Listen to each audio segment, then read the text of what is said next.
Okay, this is Peter Barbozola, and I'm doing another interview on someone who is a, won't call him a graduate, but he's been through the California prison system. No names, but he had an interesting experience as a young teenager in Chicago. You want to tell us about it? Sure.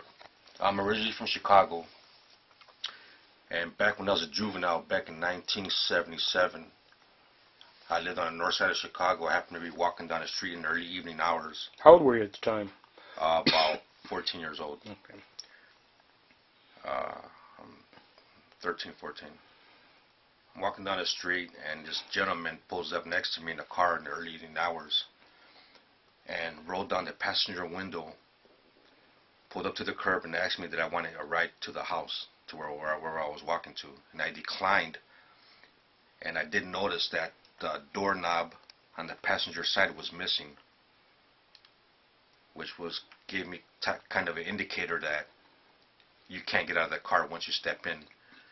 You were very aware at Right. that age. And that being because I'm observant. Street smart. Street smart and lit.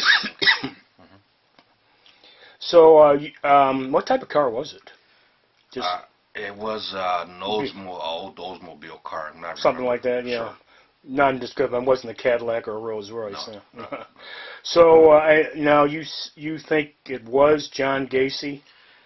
I'm pretty sure it was, because later on, after he was arrested and they showed his picture, and the news media showed his picture on the news, he kind of looked familiar to me, and it clicked in my head that this looked like this gentleman that tried to pick me up.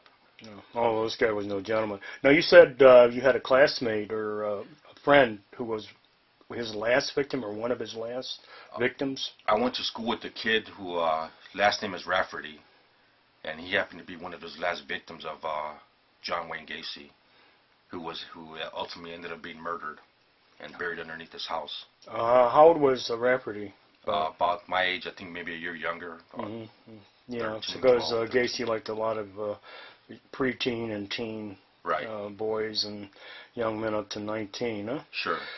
So, do you feel relief now that, well, he spent a long time in Stateville, the Illinois version of San Quentin, but he's been executed now. Do you ever have any nightmares or any flashbacks about what happened? Back then I did. Back when I was still a juvenile. Afterwards, when the story hit the news media, I flashed back, and it made me think about that night that I was walking on the street. What would have happened if I did get into that car? Oh, would yeah. I still be here? You wouldn't be here now. Most likely, you would have never made it to California. Right. Oh, well, you thank your lucky stars. Unfortunately, a lot of other people, a lot of other youth, they went to Elysium Fields. This guy, what practical advice would you give a youngster who's walking on the street or waiting at the bus stop for a ride late at night or what? When did this happen? What time of day? This was in about between 6 and 7 p.m. What season was it in Chicago? It was summertime. Summertime, okay, because it could get. So, what advice would you give to a youngster to avoid the situation that you almost got caught up in? First of all, never accept a ride from a stranger, and always be aware of your surroundings and everybody around you. You also learn that in prison too. Be Yes. aware of your surroundings. Right, at all times.